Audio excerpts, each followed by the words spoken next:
وعلیکم السلام۔ میرا کام ہے آپ کی تربیت کرنا، میں آپ کا باپ چاہتا ہوں اور میں آپ کے بیٹوں ملت کا پاسبان ہے محمد علی جناح، محمد علی جناح۔ انہوں نے گرم جوشی سے تقریر جاری رکھتے ہوئے کہا، اگر کانگریس گورنمنٹ کو شکست دینے میں کامیاب ہو گئی تو اس میں میرا کیا قصور ہوگا؟ یہ آپ کے آئین کا قصور ہے، آپ نے یہ آئین بنایا ہے، تم ہی اسے برقرار رکھے ہوئے ہو۔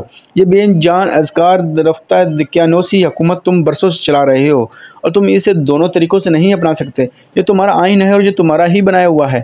میں اس ایوان میں کھڑے ہو کر اعلان کرتا ہوں کہ ہندوؤں اور مسلمانوں کے درمیان کوئی سمجھوتہ نہ ہونے کا بنیادی سبب یہ ہے۔ کانگریسی رہنماؤں سے معذرت کے ساتھ کانگریسی لیڈر خواہ کچھ ہی دعویٰ کیوں نہ کریں، کانگریس در حقیقت ایک ہندو تنظیم ہے اور یہ کہ ہندو لیڈروں اور کانگریسی رہنماؤں کے دماغ کے پیچھے گوشوں میں ہمیشہ یہ بات موجود رہی ہے کہ مسلمان کو کانگریس اور ہندو رواج کے تسلط میں آنا پڑے گا، اور یہ کہ مسلمان ایک اقلیت ہیں اور وہ زیادہ سے زیادہ اقلیت کی حیثیت سے اپنے حقوق کی حفاظت کے لیے جائز طور پر اصرار کر سکتے ہیں۔ لیکن میں کانگریس کے حضرات اور نیشنلسٹ کانگریس پارٹی کے اراکین پر یہ بات قطعی طور پر واضح کر دینا چاہتا ہوں کہ مسلمانوں کی اذہان میں ہمیشہ سے یہ بنیاد راسخ رہی ہے اور اس پر گزشتہ 25 برس کے دوران کوئی تبدیلی نہیں آئی کہ وہ اپنا جدا گنا تشخص رکھتے ہیں۔ اس پر مسٹر MSNA نے قطعی کلامی کرتے ہوئے کہا، کم از کم 1920 سے پہلے تک مسٹر جناح کا یہ نظریہ نہ تھا۔ اس پر قائد اعظم نے جواب دیا، 1916 سے کیونکہ میثاق لکھنؤ دو مختلف الگ الگ قوموں کے بنیادی اصول پر منظور ہوا تھا۔ مسٹر این اے اس پر مطمئن نہ ہوئے، انہوں نے بڑے غصے میں چلا کر کہا، میں وہاں موجود تھا۔ قائد اعظم اطمینان سے کھڑے ہوئے اور انہوں نے بڑے دھیمے پن سے کہا، میرے دوست وہاں موجود رہے ہوں لیکن اس وقت ان کا نام نہیں سنا تھا۔ اس تباہ کن فقرے نے عام حالات میں نہ دبنے والے مسٹر این اے کو خاموش کر دیا۔ وہ تقریباً 1 گھنٹہ بولے اور وہ بدستور کھڑے تھے۔ میں ان کی صحت کے بارے میں فکر مند تھی کیونکہ وہ اطمینان بخش نہ تھی۔ خوش قسمتی سے انہوں نے اپنی تقریر ختم کرتے ہوئے کہا، بھولا بھائی دیسائی نے اپنی تقریر کے دوران صرف 2 باتوں پر زور دیا، جمہوریت جمہوریت جمہوریت اور قومی حکومت۔ جمہوریت اور قومی حکومت کیا ہے، اس کا کیا فائدہ؟ کابینہ خواہ کیسی ہو، یہ مقننہ کو جواب دہ ہوگی جس میں مسٹر بھولا بھائی منتخب اراکین کی 2 تہائی اکثریت کی قیادت کر سکتے ہیں۔ مجھے اس شخص کی بے چارگی پر ترس آ رہا ہے جو اس کابینہ میں ہوتے ہوئے کانگریس کے احکام اور کانگریس کی ہدایت کی تعمیل نہ کرے گا۔ جب ہم اپنی کار میں اسمبلی سے واپس گھر روانہ ہوئے تو میں نے دیکھا کہ ان کے ہاتھ کانپ رہے تھے اور ان کی انگلیاں سگریٹ کو بمشکل تھامے ہوئے تھیں۔ گھر پہنچتے ہی سیدھے بستر پر جا کر ڈھیر ہو گئے، یہاں تک کہ انہوں نے کپڑے بھی تبدیل نہ کیے۔ میرے خیال میں پلوریسی کا حملہ ہی اس بیماری کا آغاز تھا جو بالا آخر جان لیوا ثابت ہوئی۔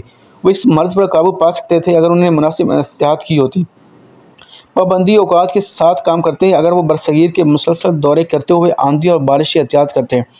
اس کے بعد وہ ہمیشہ کے لیے نزلے سے الرجک ہو گیا۔ معمولی سا نزلہ کا حملہ بھی بڑھ کر بخار اور کھانسی میں تبدیل ہو جاتا اور کئی دن تک تکلیف میں مبتلا رہتے۔ چند ماہ بعد اپریل 1941 میں ہم بمبئی سے مدراس جا رہے تھے جہاں انہوں نے آل انڈیا مسلم لیگ کے مدارس سیشن کی صدارت کرنا تھی۔ ہماری ٹرین ابھی مدراس سے چند گھنٹے کی مسافت پر تھی کہ وہ اپنی نشست سے اٹھ کر غسل خانے میں گیا۔ یہ دیکھ کر صدمے سے میرا برا حال ہو گیا کہ وہ صرف چند قدم ہی چلے تھے کہ ٹرین کی چوبی فرش پر نڈال ہو کر گر پڑے۔ میں لپک کر ان کے پاس پہنچی اور پوچھ کی کیا بات ہے؟ بڑی روکھی پھیکی اور تھکی ہوئی مسکراہٹ کے ساتھ انہوں نے کہا، میں بڑی کمزوری اور تھکاوٹ محسوس کر رہا ہوں۔ انہوں نے اپنے ہاتھ میں کندھے پر رکھ کر خود کو اٹھایا اور لڑکھڑاتے ہوئے اپنی برتھ کی طرف بڑھے۔ خوش قسمتی سے ٹرین چند منٹ میں ایک بڑے جنکشن پر پہنچ کر رک گئی۔ ہزاروں پر جوش مسلم لیگی پلیٹ فارم پر قائد اعظم زندہ باد کے نعرے لگا رہے تھے۔ میں نے کمپارٹمنٹ کا دروازہ ذرا زور سے کھولا اور چلا کر کہا، شور نہ مچاؤ، قائد بستر پر برداز ہے، انہیں سخت بخار اور تھکن ہے، دوڑ کر ڈاکٹر کو لاؤ۔ چند منٹ میں ڈاکٹر آ گیا، اس نے معائنہ کیا اور بتایا، جناب آپ کو ہلکا سا نروس بریک ڈاؤن ہوا ہے، خطرے کی کوئی بات نہیں، لیکن میں آپ کو کم از کم 1 ہفتے تک چلنے پھرنے کی اجازت کا مشورہ نہیں دوں گا۔ آپ کو 1 ہفتے تک مکمل طور پر بستر پر آرام کرنا چاہیے۔ ہم مدارس میں تھے جہاں آل انڈیا مسلم لیگ کے اجلاس میں شرکت کے لیے ہزاروں مندوبین جمع تھے۔ قائد اتنے کمزور تھے کہ پہلے دن کھلے اجلاس سے خطاب نہ کر سکے، لیکن اگلے روز وہ اپنا صدارتی خطبہ دینے پر مصر تھے۔ میں نے اس کے برعکس مشورہ دیا مگر یہ دیکھ کر وہ بزد ہیں، جس نے ان سے مختلف تقریر کرنے کی استدعا کی۔ ہاں یہ تقریر بہت مختلف ہوگی، انہوں نے مجھے یقین دلایا۔ جب وہ خطاب کرنے کے لیے کھڑے ہوئے تو اس عظیم الاجتماع پر مکمل سناٹا چھا گیا۔ انہوں نے نوٹس کیا کہ بغیر زبانی تقریر کی، انہوں نے ہر نقطہ کو تفصیل سے بیان کیا اور خیال و فکر میں الجھاؤ کے بغیر عام و فہم زبان میں وضاحت کی جسے وہ ہر شخص بھی آسانی سے سمجھ سکتا تھا جو اس دور کے ہندوستانی سیاست کی پیچیدگیوں سے یکسر واقف نہ تھا۔ انہوں نے ایک ایسے رہنما کے انداز میں خطاب کیا جو نہ صرف اپنے ذہن کو سمجھتا تھا بلکہ اپنے پیروکار کو جذبات اور احساسات سے بھی پوری طرح آگاہ تھا۔ تقریر ہرگز مختصر نہ تھی کیونکہ وہ 2 گھنٹے سے زیادہ دیر تک تقریر کرتے رہے۔ یہ وہ رہنما تھا جو بستر اللہ سے اٹھ کر اپنے عوام کے درمیان کھڑا نہایت جرات کے ساتھ ہندوستان کے مسلمانوں کی منزل مقصود کی وضاحت کر رہا تھا۔ انہوں نے کہا، میں آپ کو نہایت واضح الفاظ میں بتا دینا چاہتا ہوں کہ آل انڈیا مسلم لیگ کی منزل مقصود یہ ہے کہ ہم ہندوستان کے شمال مغربی اور مشرقی منطقوں میں مکمل طور پر ایسی ریاستوں کا قیام چاہتے ہیں جن کے پاس دفاع، امور خارجہ، مواصلات، کسٹمز، کرنسی اور ایکسچینج وغیرہ کا مکمل اختیار ہو۔ ہم کسی صورت میں بھی کل ہند نوعیت کا ایسا آئین نہیں چاہتے جس میں ایک مرکزی حکومت ہو۔ ہم اس پر کبھی راضی نہیں ہوں گے۔ میں آپ کو بتا دینا چاہتا ہوں کہ اگر ہم اس پر ایک مرتبہ پر راضی ہو گئے تو مسلمانوں کا وجود مکمل طور پر ختم ہو جائے گا۔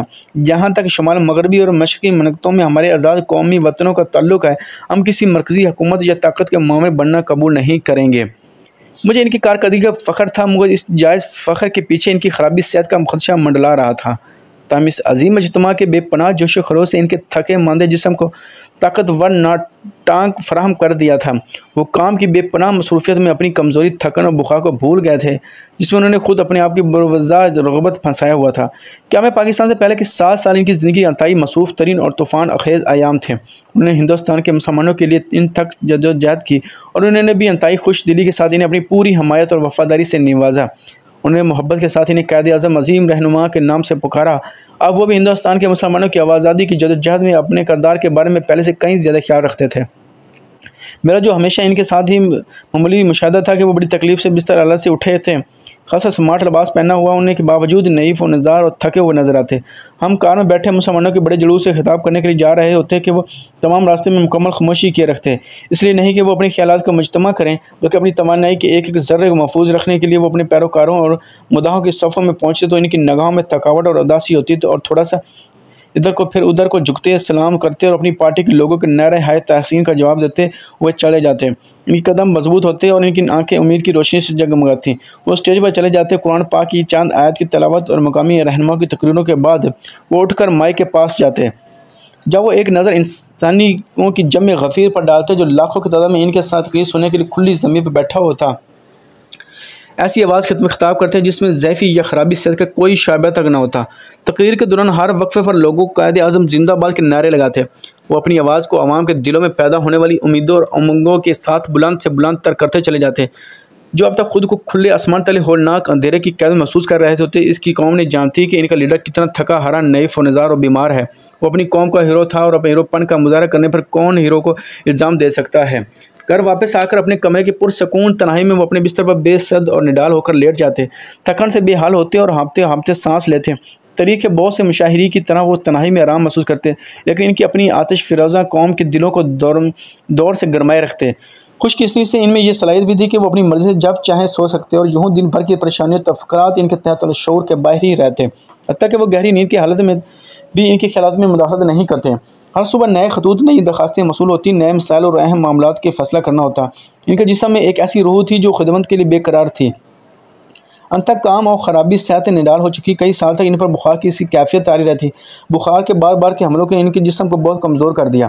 مطالبہ پاکستان تسلیم کر لیا گیا اور 14-15 اگست 1947 کو پاکستان قائم ہو گیا۔ جب ہم کراچی کی سڑکوں پر خوشی سے ممور لوگوں کے درمیان میں سے گورنر جنرل ہاؤس جا رہے تھے تو انہیں بالکل خبر نہیں تھی کہ قائد اعظم کس قدر شدید علیل ہیں۔ ان کی قوم کے لیے یہ آزادی تھا اور اس کے لیے یہ کامیابی کا لمحہ تھا۔ منزل آ گئی تھی مگر سفر ابھی تمام نہیں ہوا تھا۔ دنیا کے سیاسی نقشے پر ابھرنے والی نئی مملکت کو ابھی بڑے سنگین مسائل کا سامنا تھا۔ سربراہ مملکت کی حیثیت سے پاکستان کی منزل مقصود کے مقدر کی کشتی کو محفوظ ساحل پر پہنچانے کی ذمہ داری ان کے ہاتھوں میں تھی، جو کام کی کثرت سے تھک گئے تھے۔ میں نے بڑے رنج اور دکھ کے ساتھ دیکھا کہ کامیابی کے اس موقع پر قائد اعظم کی جسمانی صحت اطمینان بخش نہیں تھی۔ ان کی بھوک بہت ہی کم رہ گئی تھی بلکہ بالکل ختم ہو چکی تھی۔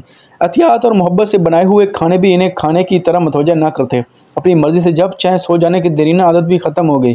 کئی راتیں تکیوں پر بے چینی سے کروٹیں بدلتے بغیر سوئے گزر جاتے۔ ان کی کھانسی میں اضافہ ہو گیا اور اس کے ساتھ انہیں بخار بھی رہنے لگا۔ پاکستان کی سرحدوں کے پار سے مسلمانوں کے قتل عام، عصمت دری، لوٹ مار اور آتش زنی کے دل خراش واقعات کی خبریں آنے لگیں جنہوں نے ان کے احساس ذہن کو اور بھی زیادہ متاثر کیا۔